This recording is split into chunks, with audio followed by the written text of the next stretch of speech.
Kevin Frazier and Greg Anthony in the studio. They're underway in the Big D, and it's all about Sacramento, Greg. Well, as my main man Yogi Berra would say, it's deja vu all over again. 17-10 your score. Peja, Vivian Weber with all 17 points for Sacramento. But let's head back for the finish in Detroit. Those of you that have been watching Detroit beat Philadelphia, and Overditsky's got another rebound. Dirk playing well on both ends of the floor.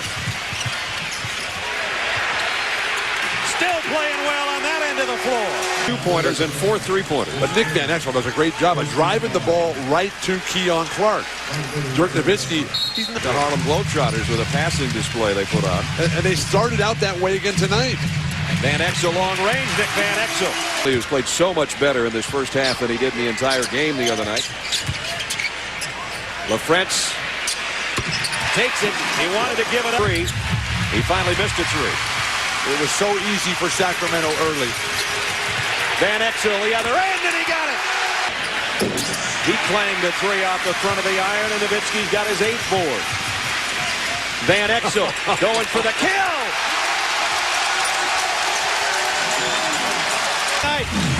5:33 to go in the half. Dallas on a 17-4 run. Van Exel, a three there, and then trying to stick a dagger in the gut. Knocks down another.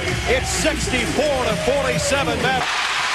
Or they're going to have to go and get something on the inside from their post-up player.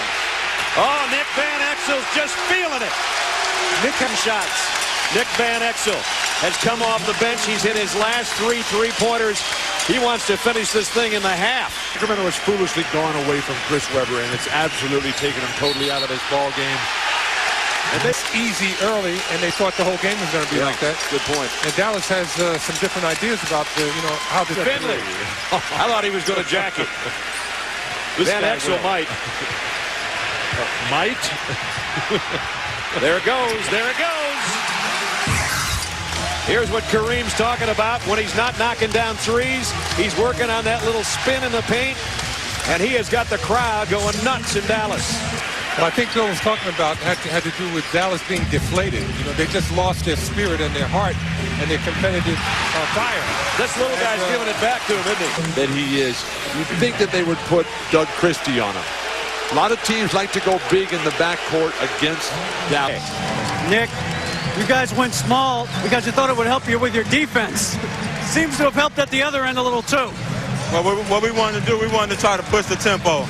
We knew that we probably at home can use our transition game, and that's what we're doing. We're holding them to one shot, and we're getting out in transition to get some easy baskets. When it was 20-10 after 4 minutes, did you think it was a repeat of game one? Uh-oh, that's what I said, uh-oh. But then we came out, and I can tell by the way the guys looked, they had that emotion, they had that energy, and I knew we would be all right. You ever been part of anything like this, a run like that, 35-point swing in less than a half? Unbelievable.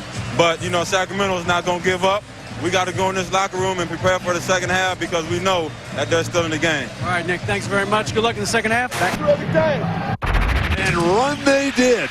The beauty of basketball is that even the little guys, when the shots are going down, can beat anybody they want.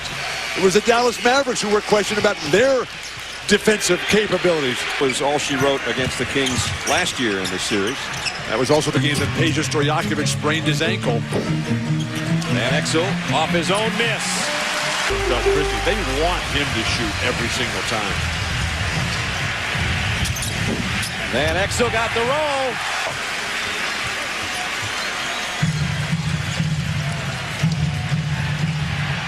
Underneath is Finley. And Rick Adelman wants to keep a tight rotation, but that guy's just too good. Here's Van Exel. Having the hot hand and continuing to do so.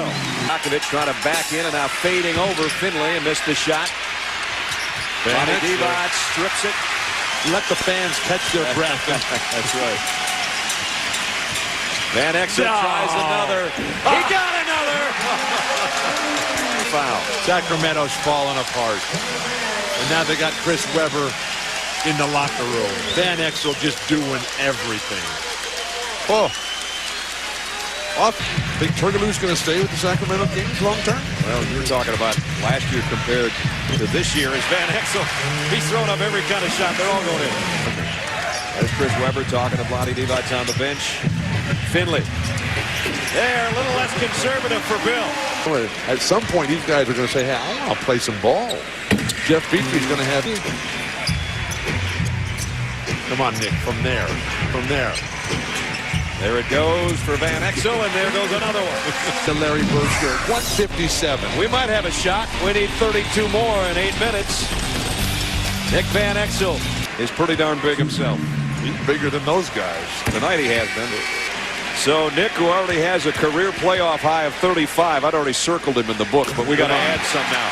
Time when we had 83 first half points, which was an NBA record for one team. Vanderberg